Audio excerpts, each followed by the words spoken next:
चुनाव से पहले एक लहर कांग्रेस की चल रही थी और मुख्यमंत्री भूपेश बघेल तब के 75 पार भी कहने लगे थे कि अब 75 तो आ ही रहे हैं। जब मैंने भी आपसे सवाल पूछा था तो आपने भी कहा था कि हाँ, अच्छी खासी संख्या हमारी आएगी। उसके बाद क्या आपको लगता है कि कवर्धा कांड के बाद से चीजें एकदम से ट्रैक बदल गई? फिर उसके बाद जो वो हिंदुत्व वाली जो लहर चली, ईश्वर साहू का जीतना और वो जो झंडा विवाद हुआ, उसके बाद आपको लगता है कि चीजें पलट गई थी फौरन उसके बाद?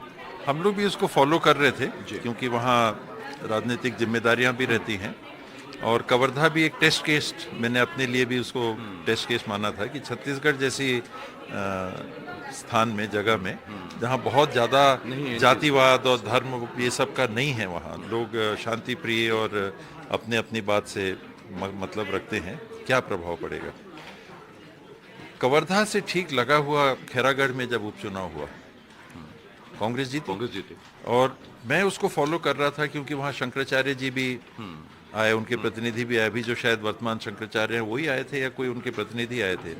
स्वरूपानंद जी उस समय जीवित थे और काफ़ी मुद्दा गर्म था, काफ़ी भावनात्मक गर्मी। मैं तो वहाँ का प्रभारी मंत्री था उस समय, मैं फॉलो भी कर रहा था और मेरे लिए था कि देखूं यहाँ क्या होता है कि अगर ये जो प्रयास होता है धार्मिक भावना को उभार के और इसका राजनीतिक लाभ लेना, तो उभार दी उनने भावना, कवर्धा में तो उभार ली। अब इसका यहाँ पर क्या असर होता है, तो खैरागढ़ में नहीं हो।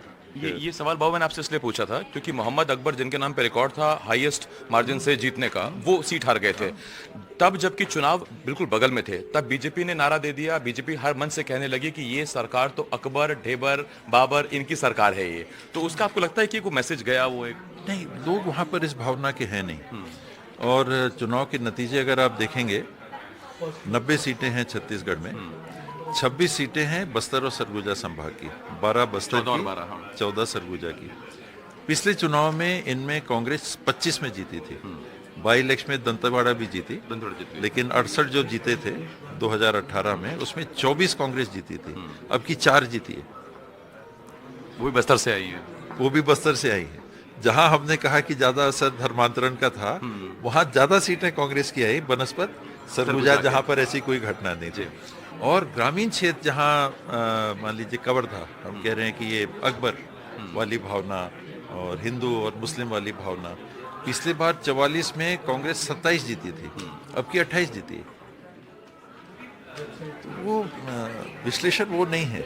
विश्लेषण ये है कि बाबा अगर थोड़ा और पहले डिप्टी सीएम हो जाते तो क्या ये नतीजे कुछ बदल सकते थे?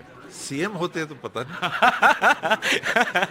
ये अच्छा है सर। तो सीएम से जब मुझे फिर वही बात याद आती है, मैं कितनी दफा आपसे पूछ चुका हूं कि क्या वाकई उस बंद कमरे में 2.5 साल का फॉर्मूला तय हुआ था या नहीं?